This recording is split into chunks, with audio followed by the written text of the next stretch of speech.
शहर से लगभग 20 किलोमीटर दूर पुराने जंगल के किनारे एक सुनसान और जर्जर इमारत थी। यह इमारत कभी व्यापारियों और यात्रियों के लिए सराय का काम करती थी। वर्षों पहले यहाँ हमेशा रौनक रहा करती थी, लेकिन अब यह वीरान पड़ी थी।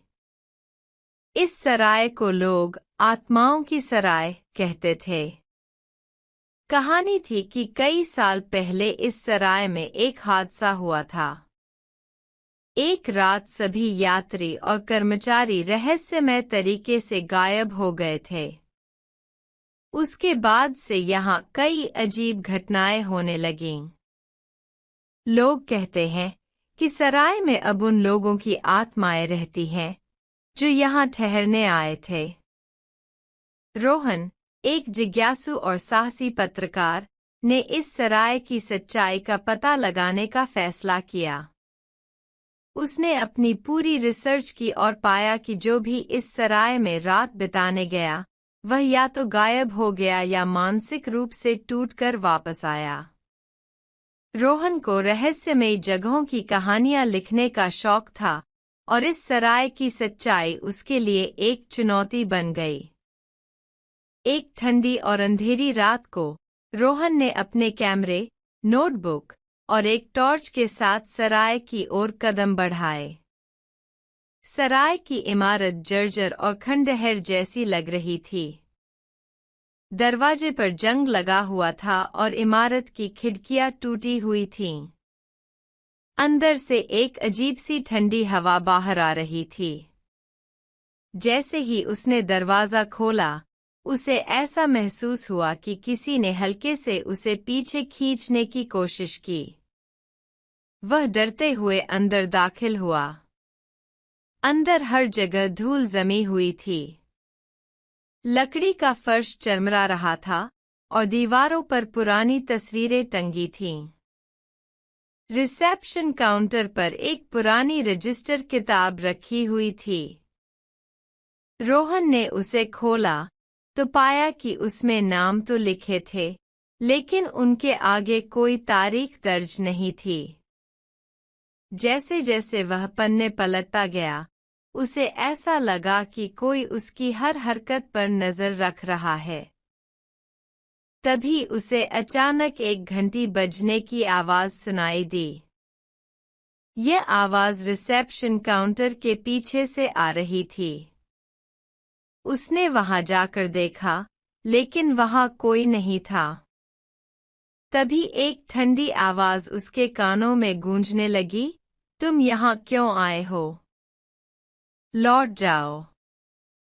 रोहन ने इसे अपने मन का वहम समझा और सराय के बाकी हिस्सों की ओर बढ़ गया। उसने देखा कि हर कमरा खाली था, लेकिन वहां ऐसा महसूस हो रहा था कि कोई उसे देख रहा है। रोहन जब सराय के हॉल में पहुंचा, तो उसे वहां एक आदमी दिखा।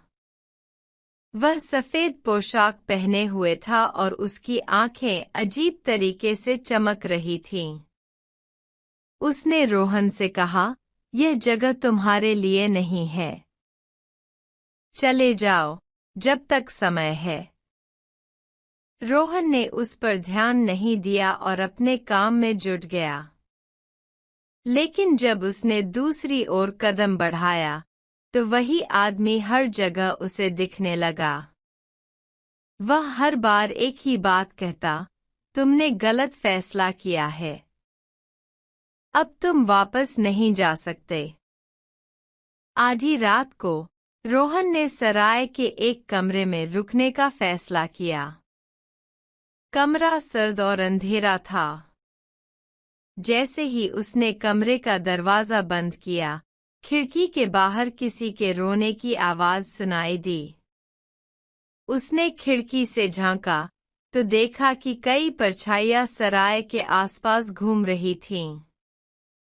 अचानक कमरे की दीवारों पर खून से लिखी इबारतें उभरने लगीं, यहाँ से भागो, वरना तुम्हारा अंत यहीं होगा। दीवारों से अजीब सी चीखें आने लगीं। रोहन ने डरते डरते अपने कैमरे से तस्वीरें लेनी शुरू कीं। कैमरे की तस्वीरों में उसे दिखा कि सफेद पोशाक वाला आदमी अब उसके ठीक पीछे खड़ा था। उसकी चमकती आंखें और भयावह मुस्कान रोहन को जड़ कर गईं। रोहन ने भागने की कोशिश की, लेकिन सराय का मुख्य दरवाजा गायब हो चुका था। सराय के अंदर की सभी लाइटें बंद हो गईं। अब केवल एक धीमी, भयानक आवाज गूंज रही थी, तुमने हमारी शांति भंग की है। अब तुम भी हमारे साथ रहोगे। अगली सुबह स्थानीय लोग सराय के पास गए तो उन्हें वहां रोहन का कैमरा और नोटबुक मिली। कैमरे में आखिरी तस्वीर वही सफेद पोशाक वाला आदमी था, जिसकी भयावह मुस्कान किसी की भी रूह कंपा सकती थी। लेकिन रोहन का कोई अतापता नहीं था। कहते हैं कि आत्माओं की यह सराय हर उस इंसान को अपने में समा लेती है जो इसकी सच्चाई जानने की कोशिश करता है। और आज भी रात के समय सराय से चीखों और फुसफुसाहटों की आवाजें सुनाई देती हैं।